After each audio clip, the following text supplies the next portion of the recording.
Hey everybody, I would like to welcome you back to my channel.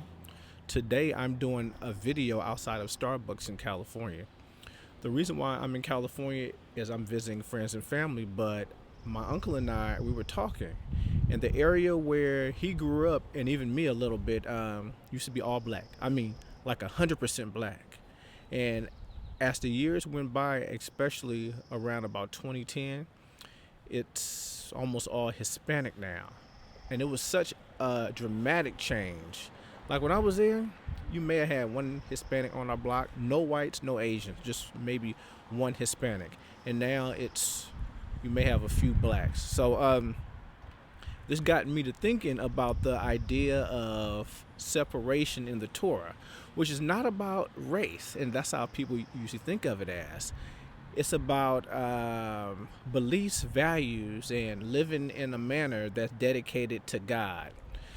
So I don't believe that the Torah promotes racism. I don't believe that God thinks that one race is superior to others, because it seems like the traditionists or the idea is clear that God created all of us in the image of Him. We're all created in the image of God.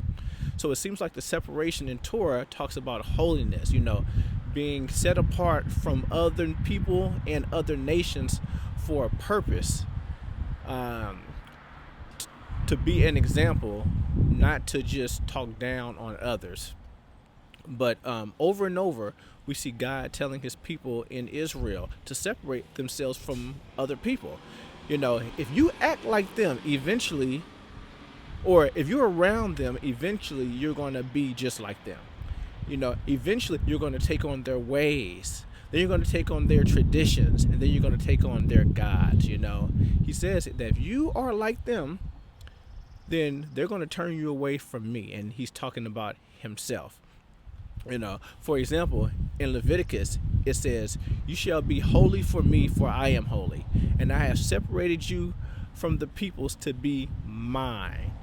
The idea is to live according to God's law by keeping His commandments, following unique practices, and avoiding idolatry. This separation isn't just about building walls out of hate or out of fear.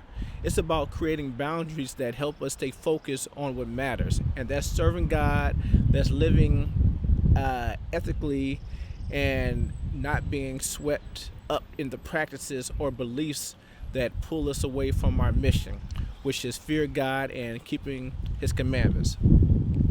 I was just thinking about an analogy.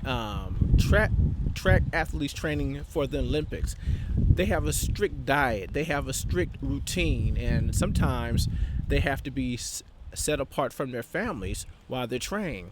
Well, it's not because they hate everybody else. It's because they are focused on a higher goal that other people can't and or will not understand. Well, that's the same thing with the Torah. Torah calls us to be separate from other nations so we can be focused on God's mission.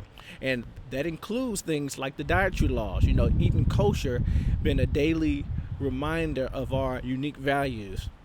Keeping the Sabbath holy sets us apart in a time, giving us space to focus on family, community, and God, and also ethical boundaries. Teach us to avoid certain behaviors in our language. And it's not because we are better, but we are called to a different standard. So in conclusion, I think during the desegregation in the early 60s, it's for us to be like everybody else. Well, I think that was wrong. And as you see, we see the fruits of that. Nothing truly good has become of that. It would have been awesome if we would have stayed separate. And I'm saying that even though that was a racial thing, but that's not because of us. It's because of other races cause us to be separate. But it would have been awesome if we could have separated based on our practices.